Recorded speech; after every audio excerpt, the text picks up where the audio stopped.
The last Chasercon, I was going to pull a millennial move here and get a selfie with everybody, if you don't mind. I might have to take a couple because it's kind of wide, but just, there we go. Get some for social media there, so cool. All right. Yeah, so sticking to your target, talking about some key zigs and zags, or lack thereof, in 2019. Fair warning, so I also don't have a fuel-efficient vehicle. I have a Toyota 4Runner.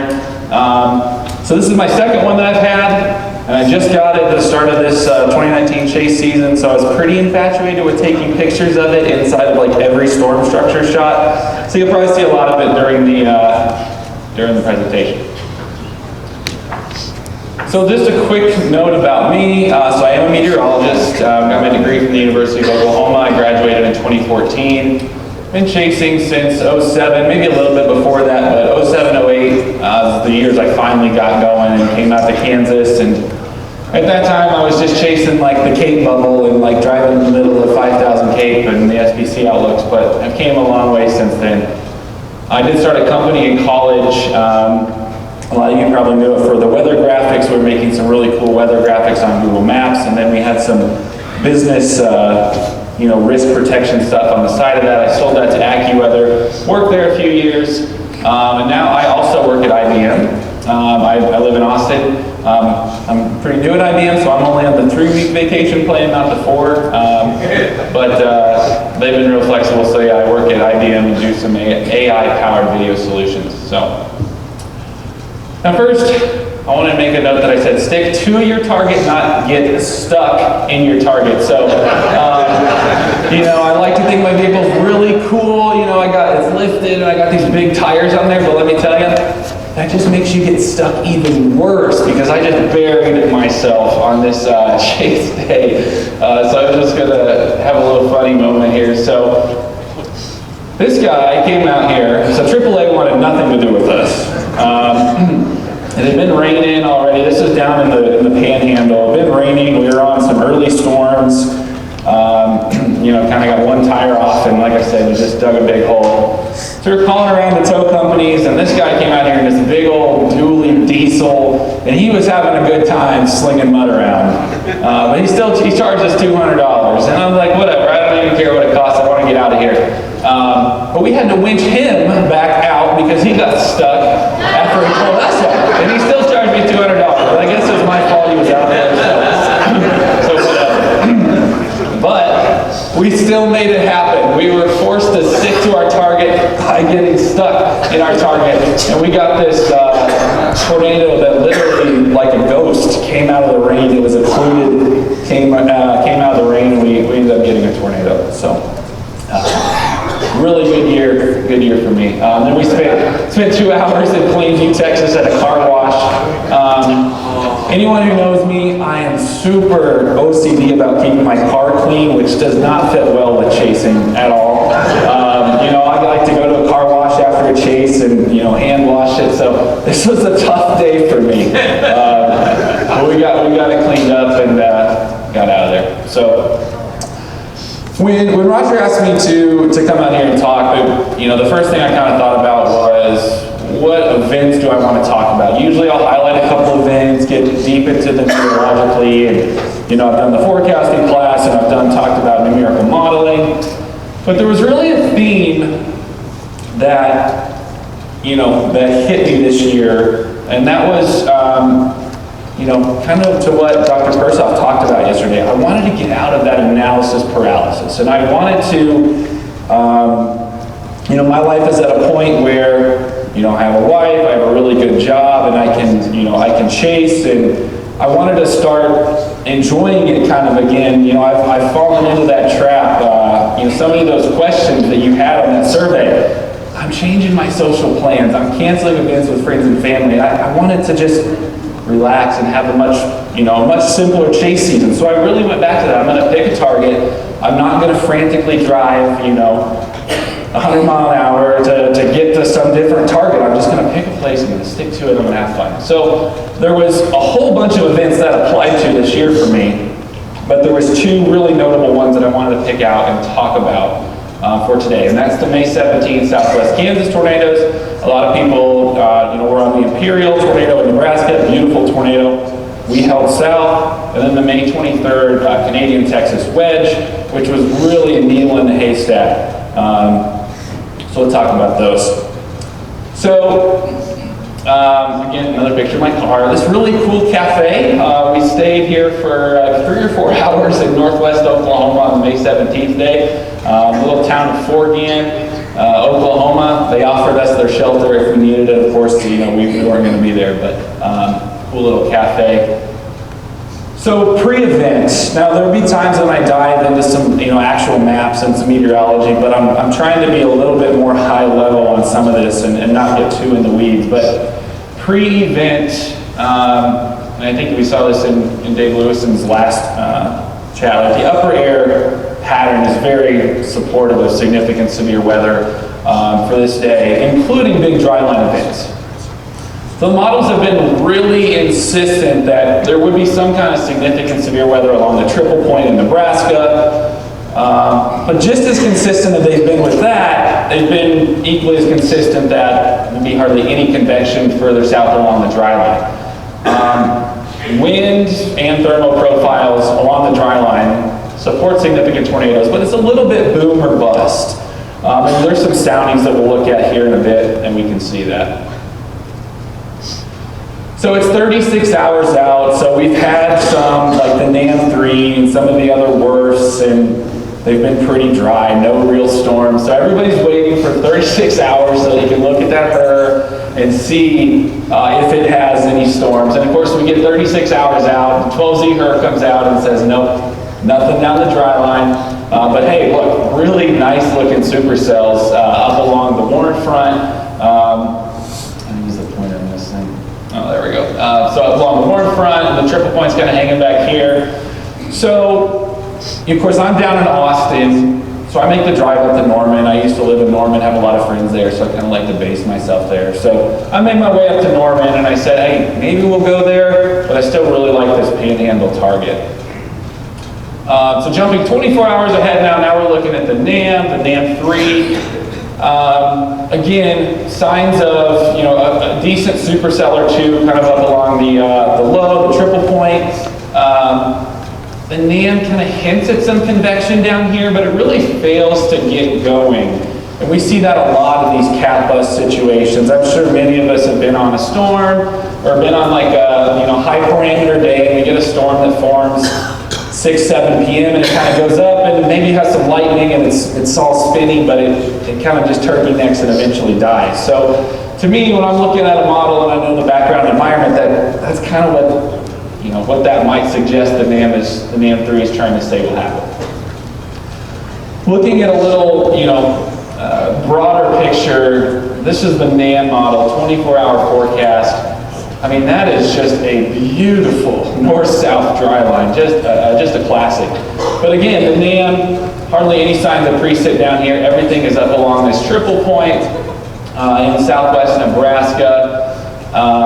But it is really, really hard to look at those mid-upper 60 dew points in the Texas Panhandle and not be interested in trying to stay down there. So original target is somewhere in these, these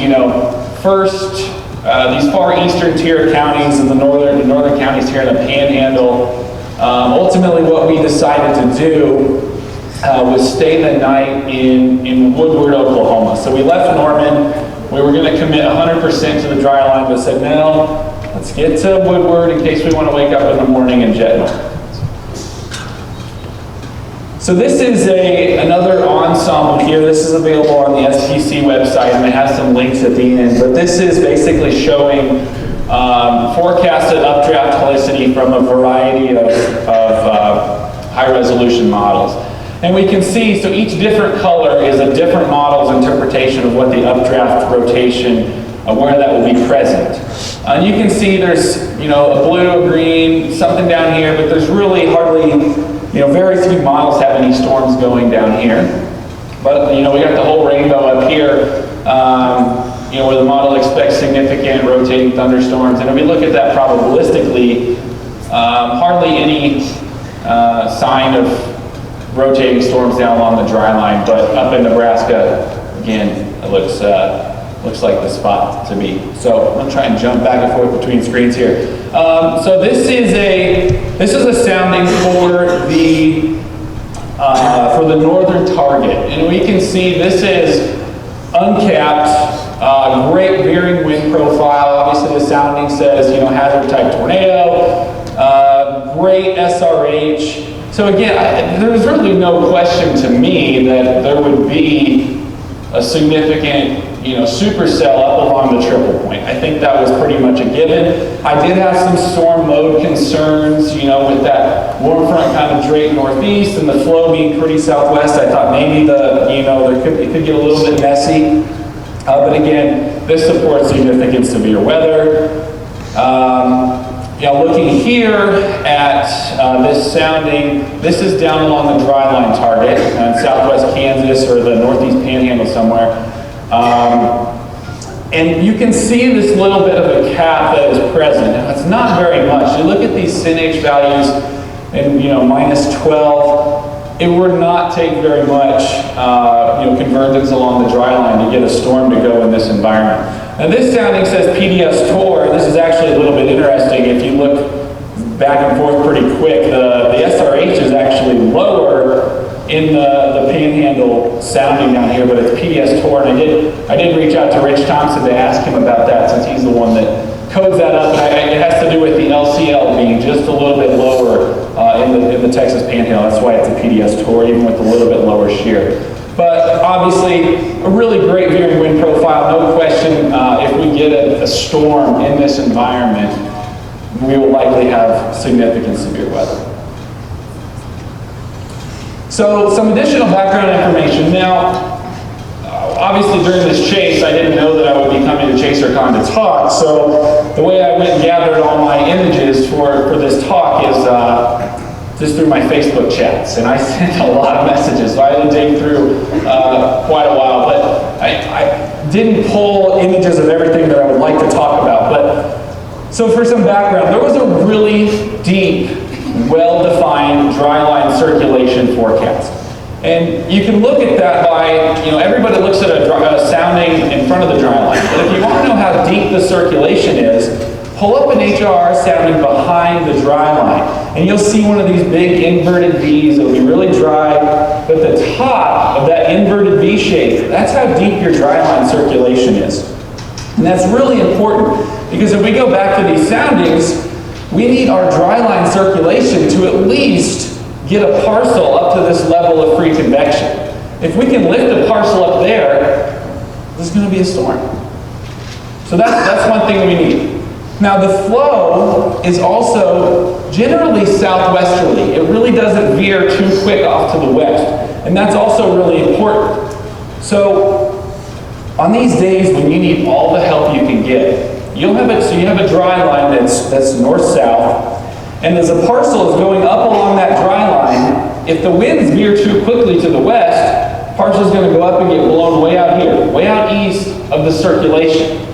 Now when you have that southwesterly flow, as you can see here at 850, we're still south at 850 actually, and just barely southwest right above that. So we're able to keep a parcel inside of that dry line circulation that's deep for a long time. And to me, looking at how barely capped that sounding was, I said, I don't know why the models don't have a thunderstorm. This looks like a classic plains tornado event on the dry line. So I was set on it. The other thing that we had going for us is the upper air pattern in the preceding days was not southwest flow. And I have some maps of that here in a bit. But a lot of these days when you see these big cat busts, tons of cape, but we've had days of southwest flow overspreading the plains, bringing in all that warm air from New Mexico and the desert southwest. That is what sets up that capping inversion. And we didn't have that this time. The other thing here that, just one piece of interesting information is I actually was looking at the GFS a lot for this. The GFS is not high resolution enough to actually model individual thunderstorms, but it did show some accumulated precip between 0 and 3Z. So that was interesting to me. So this is a 500 millibar map, 2 days in advance. And you can see we have northerly winds in the panhandle, northwesterly. So this trough is not, hasn't came on shore yet. We're not getting all this desert southwest air, rushing out, blow drying over the plains. And then even a day before, the trough is now coming on shore, but we're still westerly to northwesterly. So we're not getting the time that we need to set up that big elevated mix layer, that cap. Now, don't get me wrong, the cap is a good thing. And fortunately, we had enough of it to prevent an ugly mess of storms, but it wasn't thermonuclear. We were going to be able to get through it, I thought. So this is a sounding from Albuquerque the night before, and obviously you can see a lot of really warm, dry air out of Albuquerque, and this is what's going to be coming out onto the plains, and we can see that reflected in some of the soundings. We saw that warm layer in the forecast sounding, but again, not enough time to get out on the plains and really set up for days and be that substantial cap.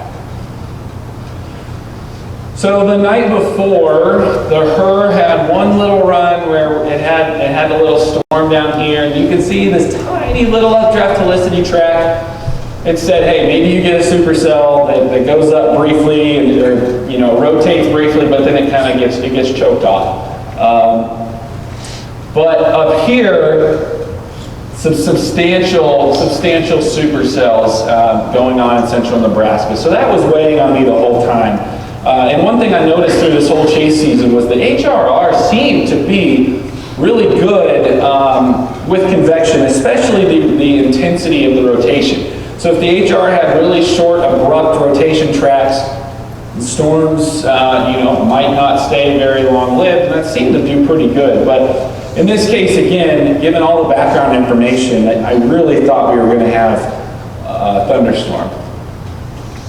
So we wake up in Woodward, Oklahoma, and our target here, again, as I mentioned, these northern tier of northeastern few counties in the Texas Panhandle is at 0%, which is humbling no matter how confident you are in your forecast. The experts at the SPC said, nope, it's not going to happen. So it got increasingly harder through the day to not make that run north, let me tell you.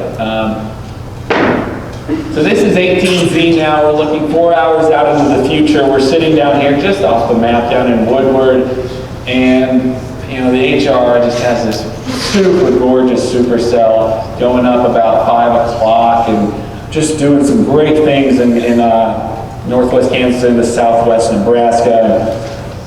I mean, it's 18Z, it's probably 3.5 hours maybe or so to get up there. We really had to make our decision now, and ultimately I was chasing with Steve Pauly that day, and I looked at him and I said, are you comfortable potentially busting and getting nothing? And we both said we were, and we said, okay, we're just going to stay here, that's it. So let's look at some surface analysis. So 21Z, we have some pretty deep moisture being maintained in the panhandle, so it's 4 o'clock. 84 over 67 in Canadian. I mean, that's eye-opening to me, to see moisture like that. The dry line is still a bit further west. It's not quite as sharp as I would like. You want that moisture really pressed up against that dry line. We weren't quite there yet, but we're still holding here in northwest Oklahoma. So I wanted to kind of balance this warm air, so it's a little warmer to the south, with the mixing and the better moisture. So, dew points are 62 up here, but they're low to mid 60s down here. So I'm still really liking this area here in the northeast Texas Panhandle. But VisSat, there's no state lines here. So you can see this is the supercell in northwestern Kansas. That's exactly what the HR said was going to happen, and it's happening. We have this little wave that came through earlier in the day, so there's some showers going on in central and eastern Kansas. But again, lots of agitated cumulus along this triple point. It's kind of a sad day down the dry line, but there's at least some cumulus in the panhandle, and that's all I was hoping for, just some. Now 22Z, so skipping ahead now to 5 o'clock. Significant supercells ongoing in far northwestern Kansas. Again, you can see these showers that are ongoing. Now, one thing we were starting to wonder about is, was there subsidence or sinking air behind that first wave? And I was a little worried about that. I mean, you know, look at me, I'm a bigger guy, and I was already thinking about food. That's one thing I need to work on in 2019 or 2020 is not thinking about food until like 8 o'clock. Just say, nope, you're not leaving until the end of the day. So I was already calculating our ETA back to Norman. There's some good Mexican food there in Norman. The cumulus field was starting to diminish. You know, as you start to get near the evening, you start to lose a little bit of that heating, and we're starting to get a little bit worried. The dry line's not, I mean, you can see it out here on the Dodge City radar, but it's not super well defined. But a 23Z, so this is a surface moisture convergence image from the SBC meso-analysis page. Start to see positive moisture convergence. The dry line appears to be marching eastward.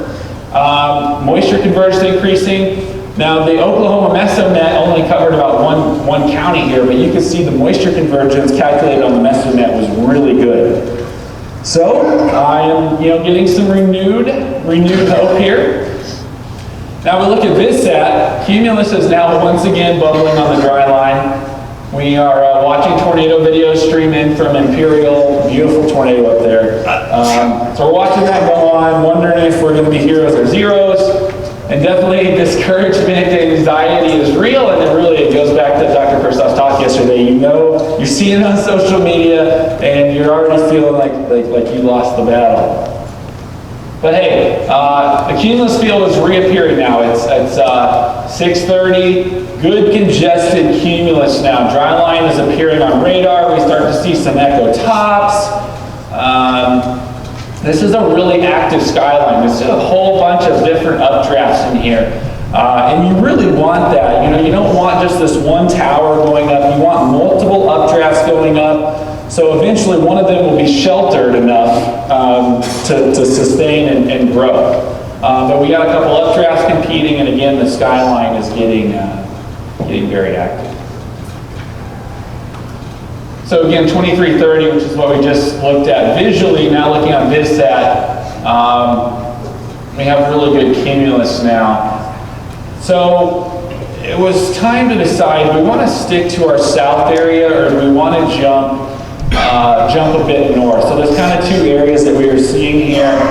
I am a huge proponent of VisSat when I am out chasing. So I have, you know, the Allison House feed in my GR. I also use a web tool called SatSquatch. It's kind of weird, but awesome tool to, you know, I look at the 1 minute goes 16 imagery, especially when storms are ongoing. I want to see which storm from the top is the most active, which is the most bubbly and still growing. So again, the south area looked a little bit better, and that's right where we're sitting. So we decided not to shoot up to southwest Kansas and just hold down where we were. But I mean, it's locked and loaded. 0 to 3 EHI is just, you know, a case shear combination, really indicative of significant severe weather. It really looks too good to leave, and obviously we're not going to leave when we see cumulus going up like we're seeing.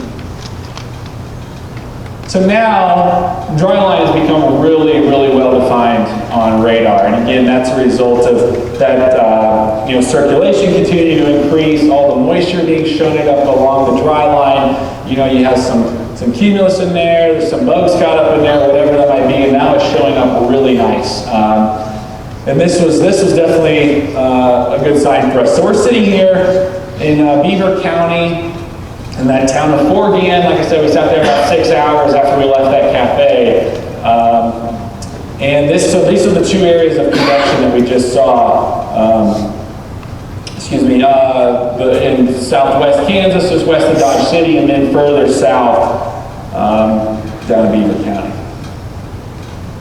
So looking at the 0Z surface analysis, the dry line is now mixed pretty far east, and it is sharp. So we have a 69 dew in Canadian. Again, just unbelievable moisture. 69 dew in Canadian, just to the west, 34, that's probably Pampa, and Amarillo 32. So really sharp dry line. Again, moisture is pressed right up against it now. And it's now or never. This is the most opportune time for us. And look out the window, 0Z, we have a base. So even though we have a base, we have a thunderstorm. I've chased it a lot of times, and I've had storms go up at 0Z, and it usually doesn't end well. They don't last that long. But again, we have a thunderstorm, and starting to get a little happier. Hey, and we have hope from the SPC. Now, I don't think there's any SPC forecast over here, but it was a pretty bland MD here. 40% probability of a watch. Tornado threat cannot be ruled out. So it tempered our expectations a little bit. I'm not gonna lie. I was super excited and got brought back down a notch. So again, tornado threat cannot be ruled out. They do have a nice little Cape Shear map here in their MD, and that was right at 0Z, so 7 p.m. on the dot. So by 7:15 or so, again, we're just in between these two updrafts here. There's 4 again where we sat all day. Again, legit convection now. So this is this is the radar reflectivity, and this is echo tops down here. So tops are mid-40s for 40,000 feet. They're looking really good. Again, updrafts are still competing. There's a couple of them, but that's what we want. The CAT, the background tells us that we're not going to have a whole bunch of thunderstorms. So eventually one of these updrafts will either consolidate or one will die off, and we just got to be patient, give this some time, and let it evolve. Again, 0Z30, so this is 7:30 p.m. Storm development is obviously well underway. Southern updraft is the one that's showing the best overshooting top. So we still have the opportunity to jump up into southwestern Kansas if we wanted to do that. But ultimately, looking at this GO16, these 1-minute scans, overshooting tops look really great on the south storm. Again, I love these 1-minute imagery from GO16 when I'm chasing. So the south storm was obviously the one we were going to stay on. 7:33, so again, we first had a base, an intelligible base at 7 o'clock. And it's 30 minutes later, we have this big, big updraft. We already got like a funnel, like 30 minutes after we had our first lightning strikes.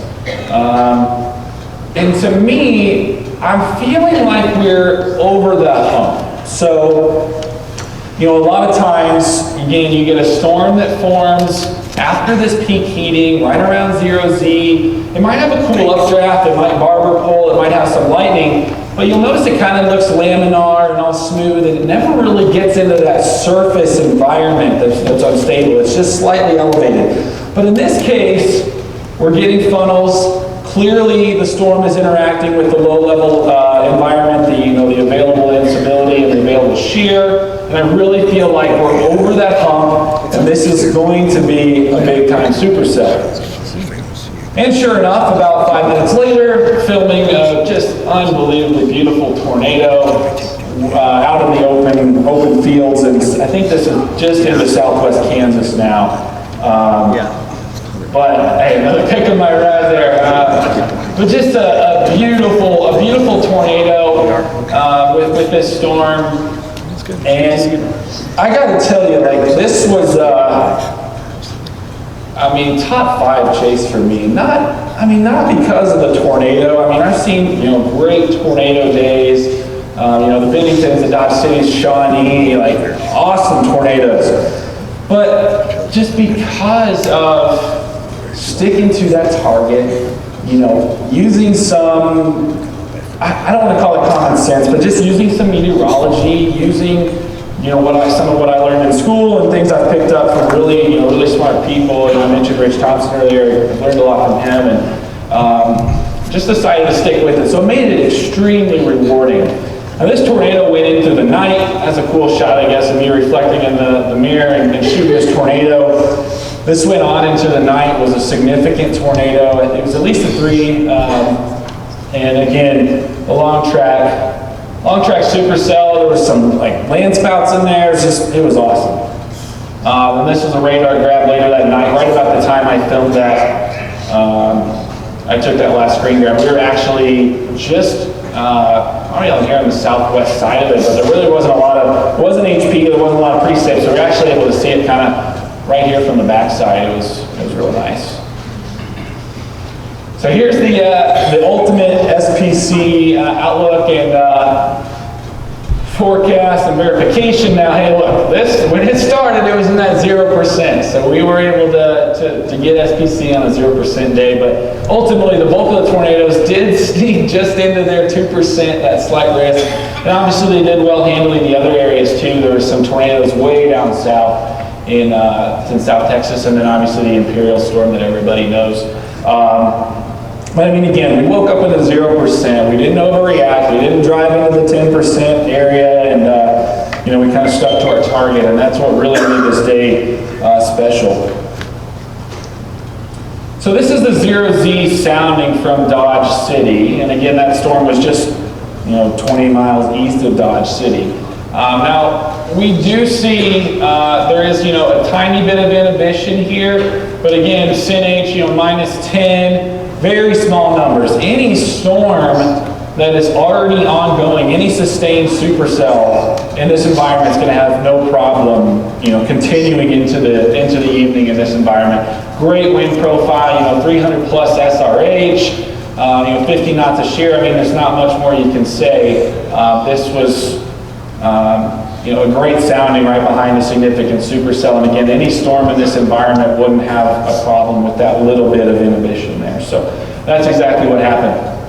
I put this graphic. I'm sure everybody has seen it. The NAM, the GFS is copying off the Euro, and the NAM's out to lunch. But it's interesting that the GFS was actually the only model that consistently for days leading up to this had some semblance of precipitation consistently along the dry line. So, I mean, the recap here is there's still jobs for humans in weather. My models are not perfect, and that was exciting for me. Even though I'm not working in weather right now, it was just kind of a renewed passion moment for me. I went to school, I studied meteorology. It's great to see that. I will say, don't think you'll always beat the cap. Don't go to some secondary target because, trust me, I've lost many times. But look for the signs. Don't just go to the HR. Look for signs that the models could be wrong, or they could be missing something, or overdoing something. Again, the deep dry line circulation and the wind profile really keys to why we stuck to this target. And I think that's, everybody looks at these soundings on the moist side of the dry line, but take a look on the other side. See how deep that dry line circulation is. Think about the orientation of the dry line and what a parcel might look like in that environment. Again, the GFS is the only thing to have precip, and the upper air pattern. We didn't have that days and days of blow dryer effect warming the plains. And again, we had the really classic 500 millibar pattern, just looked like severe weather. So that's a recap of that day, May 17th. Now we'll talk about the May 23rd Canadian Texas Bay.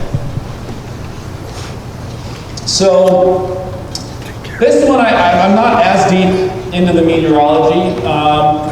This is definitely a day where I tried to get out of analysis paralysis. This was definitely kind of an ugly day.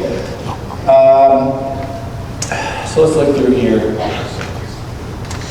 So 12Z, kind of this really deep trough, broad southwesterly flow. We know that there's going to be a ton of energy coming in. I mean, nothing too unsurprising for a chase day. Again, good southwesterly flow. At 8:50, we have really deep moisture that's evident. Now we can see already, just looking at one map, or two maps I guess, some kind of a boundary, northeast to southwest sitting through here. We already know southwest flow aloft, tons of moisture at 8:50. a boundary that's oriented in that way, I'm already thinking there's probably going to be multiple storms, and they're probably going to be messy. If the storms are northeast to southwest, and the flow is, you know, from the southwest, probably going to be updrafts raining into each other, and it's probably going to be a messy day. But it's May, you chase. So we wake up 13Z. Obviously, we spent the night in Norman before this one. So it's 13Z. Wake up. Elevated convection is ongoing in the northwestern panhandle, north of that front. So when you have, you know, a front like that, and there's convection to the north, that's probably going to keep that front from moving too far north. So I didn't expect too much movement out of that boundary. At 15Z, we can see that boundary pretty clear here. It's actually drawn out nicely for us. Draped kind of along I-40 just to the north. So some things to point out. Our dry line is pretty far west into New Mexico. Very cold air north of this front. So we have, you know, 50 and low 40s and really cold air north of that front. So any storm that either crosses over that front or gets undercut by that front is not going to be a tornado threat for us. So already what I'm trying to look at is, how is storm motion going to be at all favorable for, you know, for tornadoes? So we know storms, just given the 500 millibar pattern, they're going to be moving off to the northeast. Where will our target be? Now we can see, this part of the front's northeast to southwest. Maybe storms will be able to ride up along that. So originally we kind of moved out here southwest of Amarillo. Will the front lift north at all? It's convection going north of that front. It's really cold. I don't think it'll move too far north. So again, we've got this kind of as our target area right in here, right along the boundary. If we jump ahead at 18Z, really not that much of a change. We did have some gradual moistening and warming south of the dry line. And the front has lifted just a bit northeast now. So now it's really northeast to southwest. 79 over 67 in Amarillo. So again, we got, great stability, great moisture to work with. And again, this dry line is really far back here. I'm not really thinking this dry line will be much of a target, not really a triple point play. Again, it's kind of way back there. So I'm not too worried about that. So I'm starting to, again, confine my target to right up in here near the Amarillo area, maybe just off to the east. North, so there you've got buoyancy north. So 21Z, so we're just kind of jumping ahead kind of quick here. Convection is now forming near Amarillo. So northwest of, it's forming northwest of this boundary. Now the outflow is starting to shove that front south. Now at 4 o'clock in the afternoon, you have strong thunderstorms going up northwest of the boundary, and it's making that front crash hard. It's probably not going to stop. So, without looking at anything else, I can tell you that I no longer care about any of these areas on this western portion of the front here. It's crashing. Any storm along that I don't think is going to last long enough to be a big tornado threat. I think it'll either get undercut or cross north of the boundary. So, without a ton of analysis, without looking at too much, I've said, okay, here's our target. And don't get me wrong, that's still a decent target area. It takes a couple hours to drive north-south to that. But now I know right where I'll need to be. So again, I want to be east of that north to south portion of the front. So now we have this area where a storm flowing or moving off to the northeast would have a good chance to ride along that boundary. If this boundary stays stationary up here, if there's not a whole bunch of convection that keeps pushing it off, this will be our area. Just looking at the larger scale parameter space, EHI is again elevated, supports significant severe weather, but we know just from looking again at that 500 and 850 map earlier that we're going to be dealing with probably a lot of storms. There's going to be some interactions between them, probably some mergers and whatever that might be. So ultimately, evolution and interactions with the front are what's going to dictate. So it's far from a slam dunk. A very different day from the dry line day I just talked about. So 22Z, 5 o'clock. Here's all those storms that have formed west and northwest of Amarillo. And you can see the front, look real nice here. Outflow reinforced front just on the east side of Amarillo. So all these storms back here are definitely elevated. They're not going to be tornado threat. I'm not worried about them. Probably I think there's some decent hail, but not our focus. However, further northeast, you can kind of see some, hook signatures here. Now these storms, I believe, are right along, the front probably kinks up right into these storms. So these storms, would have the potential, and not just these, but storms in this area later on would have the potential for tornadoes. So again, this is really our focus, is this area of the front. So now, the western portion of the front continues to crash, low 50 low 50 temps on the backside. Again, I've said this a couple times, not worried about any storms over there. But we have this little area of a little bit cooler surface temperature, so upper 60 dew points, but low to mid 70s, some upper 70 temps. So low LCLs, great southeasterly flow. We have storms that are going to be enhanced along this boundary. So now our target area is literally just a couple counties wide. Now we know exactly where we want to be. Maybe there's the potential for storms down here in this open warm sector, but 82 over 60, 70 LCLs are a little bit higher down there. And again, I like the idea of playing with a storm along this front. I think that that extra little shear will help us out. So again, without looking at anything but some radar and surface analysis, I've narrowed my target down to 3 counties, and I know exactly where I want to be. So 0Z radar now. So we are sitting here just north of Canadian in this little red circle.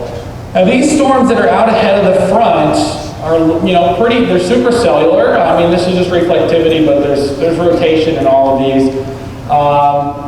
They're largely on the warm side of the front. So the front really hasn't been crashing. They've been on the good side. We're watching the supercell northwest of Canadian. It looks, it's going to have that southeast flow. It's going to have pretty clean inflow. Maybe it's getting rained into a little bit, but there might be enough separation here.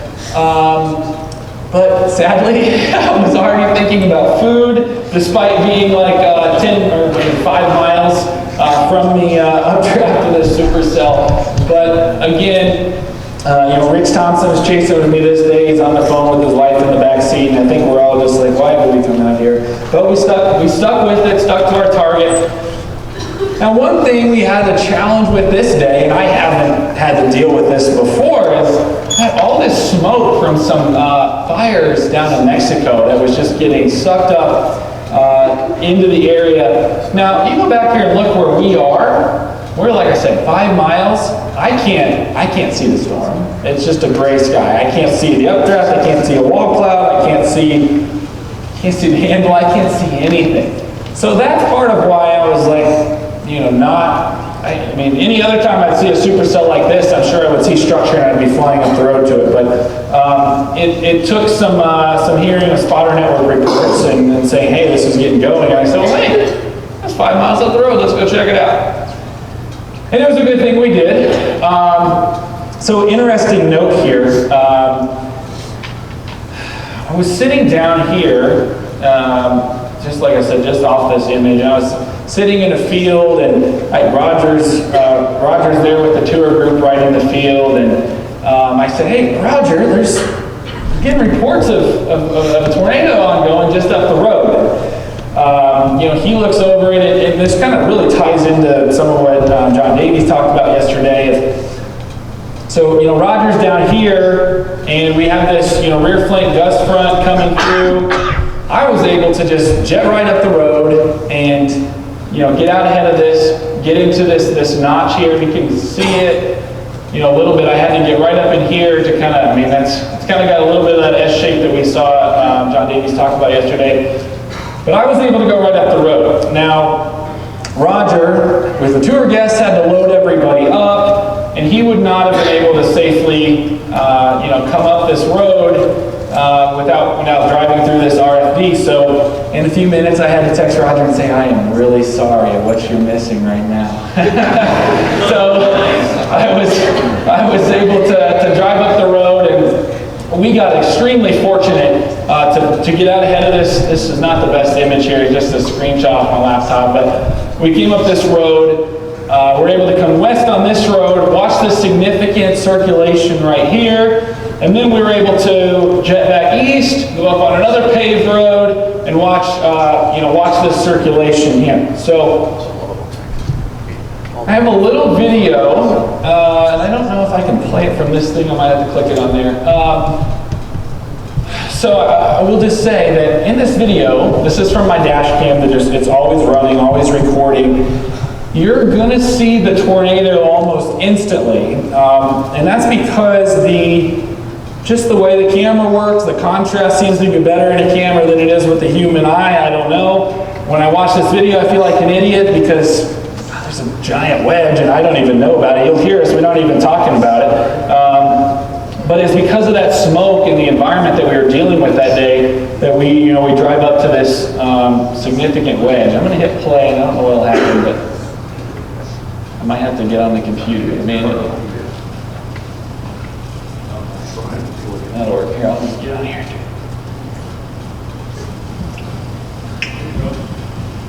There's a place.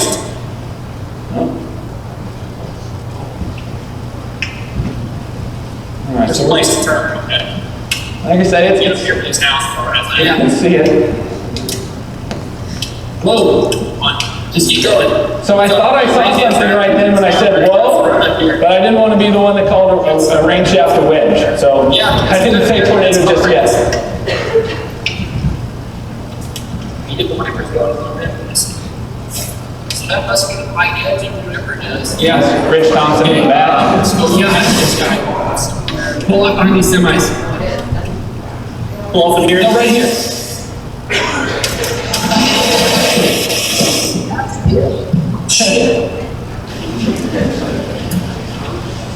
I'll wait for it. It's a huge tornado. Get the wipers going, Polly. They're on. We gotta go. Yeah, we gotta go back the other way. So, that was it. Again, we were able to get right up there and see that awesome tornado. Just a real needle in the haystack, but again, we kind of stuck with our gut all day. We knew right where we needed to be, and it obviously worked out. And I know a lot of people were also in the same area and didn't have the luck that we did. I mean, I can't really say there's too much skill in that. That was a lot of luck. But again, on this day, just a high-level recap. We knew that the large-scale pattern was going to support significant severe weather, but we were going to have a lot of difficulty in storm mode, a lot of storms merging and raining into each other. And you saw just a bit ago, that storm that produced that wedge, there was multiple supercells around it. It was really an ugly mess, and we just had the most perfect road to go right northwest into it and then go north and east with it. It was just perfect. Western portions of the front began to crash. We knew, our target was defining itself as we went through the day. So if that front's crashing, especially at 4 in the afternoon, it's not going to stop. So, I knew that nothing west was a target. And again, really simple. We found a storm, good inflow, otherwise good environment, and we really just let Mother Nature do her thing. And this tornado continued for a while, and ultimately got to watch this really awesome rope out right north of us. So that's the same tornado that roped out right in front of us. Really awesome day. So there's some helpful links in here. I'm sure I'll have this presentation somewhere online where you can view that. Love looking at the mesonets when I'm out chasing. Great info, updates every few minutes. Mesoanalysis, here's the Sasquatch. You'll have to watch Google, it'll definitely autocorrect you to Sasquatch and you'll find some weird stuff. But this is a great site, and they have a lot a month. You can also input meso analysis on it, so I really like that. And then earlier in the presentation, I showed that for the May 17th day, the model that had all the updraft solicity tracks by model. That came from the HREF, the SPC, so there's links there. But really, that's it. So these are all my tornadoes, and not all of them, but the big ones from this year, just alone. So we have, down in the Texas Panhandle. This one's up at the Denver airport. So we again drove through, I don't know if it was moderate risk or whatever, we drove through in southeast Colorado, drove up to the Denver cyclone, got this awesome little tornado out by the airport. The May 28th day, we were on the Tipton storm to the west, so we weren't on the Kansas City stuff, we were over to the west, got this awesome, kind of reminded me of Capital, Montana, even though I didn't see that one, but and this is the wedge I just talked about. And then, again, a couple other good days in here. And then, of course, me getting stuck in the mud, and also my rear windshield, or rear window was blown out. Now, I wish there was a cool story. I wish they took some baseball-sized hail, but I actually lost that in the Texas Panhandle going down through the canyon. They had just done some road construction, and a car came by me and threw a chunk of pavement up. So it was Memorial Day weekend, too, so I couldn't get any windows, so I had to duct tape it. So no cool story there, but there's me on social media. My car, I have a page where I talk about all the build of my car and all the cool stuff I put in it, so feel free to follow me, and thanks again for coming out. I look forward to a great 2020.